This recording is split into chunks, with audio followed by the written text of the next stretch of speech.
महाभारत में कई घटना संबंध और ज्ञान विज्ञान के रहस्य छिपे हुए हैं। महाभारत का हर पात्र जीवंत है, चाहे वह कौरव हो, पांडव, कर्ण और कृष्ण हो या धृष्टद्युम्न, शल्य, विखंडी और कृपाचार्य हो। महाभारत सिर्फ योद्धाओं की गाथाओं तक सीमित नहीं है। महाभारत से जुड़े शाप, वचन और आशीर्वाद में भी रहस्य छिपे हैं। दरअसल महाभारत की कहानी युद्ध के बाद समाप्त नहीं होती है। असल में महाभारत की कहानी तो युद्ध के बाद शुरू होती है, जो आज भी जारी है। जानकर जानते हैं कि वर्तमान युग महाभारत की ही देन है।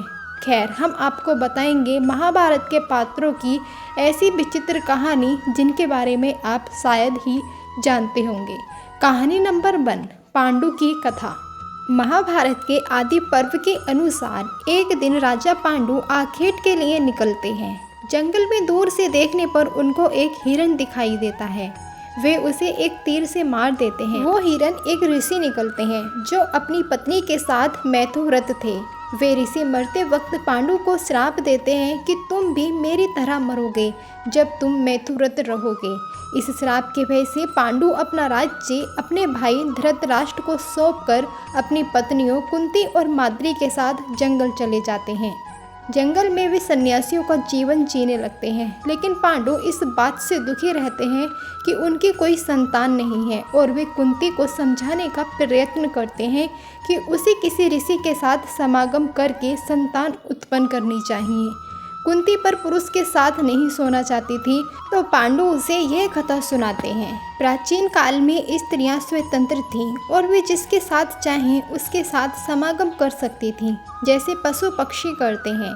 केवल ऋतु काल में पत्नी केवल पति के साथ समागम कर सकती है, अन्यथा वे स्वतंत्र थे। यही धर्म था जो नारियों का पक्ष करता था और सभी इसका पालन करते थे। एक उद्दालक नाम के प्रसिद्ध मुनि थे जिनका श्वेत केतु नाम का एक पुत्र था।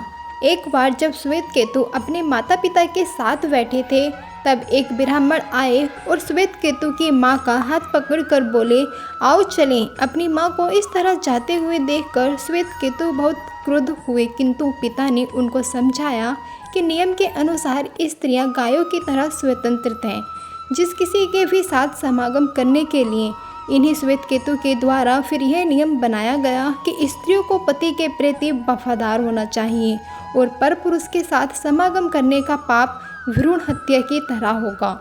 पांडु और भी कथाएं सुनाते हैं और कुंती को विश्वास दिला देते हैं कि परपुरुष के साथ संतान पैदा करने से उन्हें पाप नहीं लगेगा। कहानी नंबर 2, एक रहस्यमय व्यक्ति शिखंडी। शिखंडी का नाम सभी ने सुना होगा। शिखंडी को उसके पिता द्रुपद ने पुरुष की तरह पाला था, तो स्वाभाविक है कि उसका विवाह किसी स्त्री से ही किया जाना चाहिए।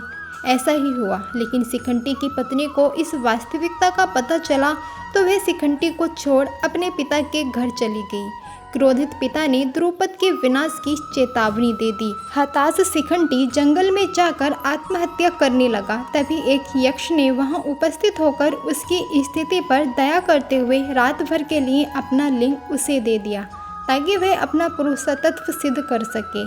हालांकि यक्ष की इस हरकत से यक्षपति को वे नाराज हो गए और उन्होंने उस यक्ष को श्राप दे दिया कि शिखंडी के जीते जी उसे अपना लिंग वापस नहीं मिल पाएगा। यही शिखंडी महाभारत में भीष्म के घायल होने और अंततः उनकी मृत्यु का कारण बना। दरअसल शिखंडी पिछले जन्म में अम्बा नामक राजकुमारी था, जिसका 2 बहनों के साथ भीष्म ने अपहरण कर लिया था। भीष्म इन बहनों की शादी शारीरिक रूप से अक्षम अपने अनुज विचित्रवीर्य से कराना चाहते थे।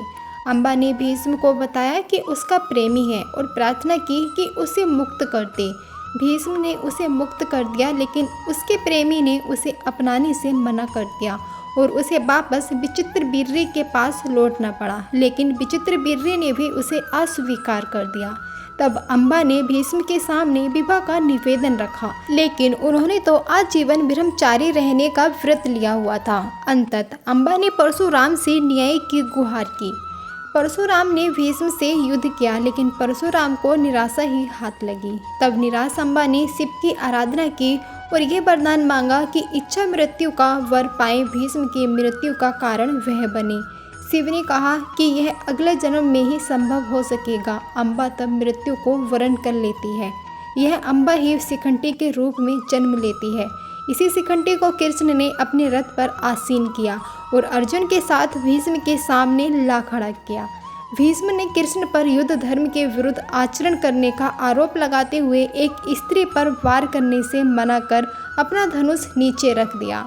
कृष्ण ने भीष्म को उत्तर दिया कि आपने हमेशा ही अपने द्वारा निर्धारित मानदंडों पर निर्णय लिया है और धर्म की अवहेलना की है। आज भी उन्हीं मानदंडों पर वे शिखंडी को स्त्री बता रहे हैं, जिसका पालन उसके पिता ने पुरुष की तरह किया है और उसके पास यक्ष का दिया हुआ पुरुष लिंग भी है।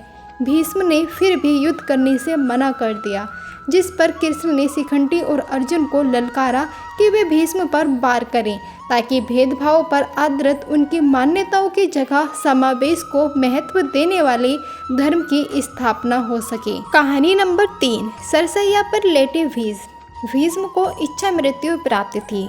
जब बाणों से उनका शरीर छेद दिया गया, तब भी उन्होंने देह का त्याग नहीं किया।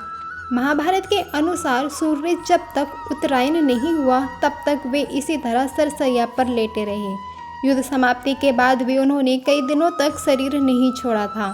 प्रतिदिन उनसे बचे हुए योद्धा कृष्ण और पांडव आदि प्रवचन सुनने आते थे। एक दिन युद्ध उपरांत भीष्म के मृत्यु वरण से पूर्व पांडव उनका आशीर्वाद लेने गए। बातचीत में युधिष्ठिर ने पूछा, पितामह, पुरुष और स्त्री में किसे अधिक यौन सुख प्राप्त होता है? संतान द्वारा माता और पिता कहे जाने से माता और पिता में किसे अधिक कर्णप्रिय लगता है? भीष्म ने उत्तर दिया, राजा भंगाश्वन के अतिरिक्त इन प्रश्नों का उत्तर कोई नहीं जानता। उनकी अनेक अनेक पत्नियां और संतानें थीं। इंद्र के श्राप से वह स्त्री बन गया और उसने एक पुरुष से शादी कर संतानों को भी जन्म दिया। इस प्रकार उसके ज्ञान में पति और पत्नी तथा माता और पिता का अनुभव है। वही तुम्हारे प्रश्नों का उत्तर देने में सक्षम है। दोस्तों, वीडियो अच्छी लगी है तो वीडियो को एक लाइक करके चैनल को जरूर सब्सक्राइब कर लें। धन्यवाद। जय श्री कृष्ण।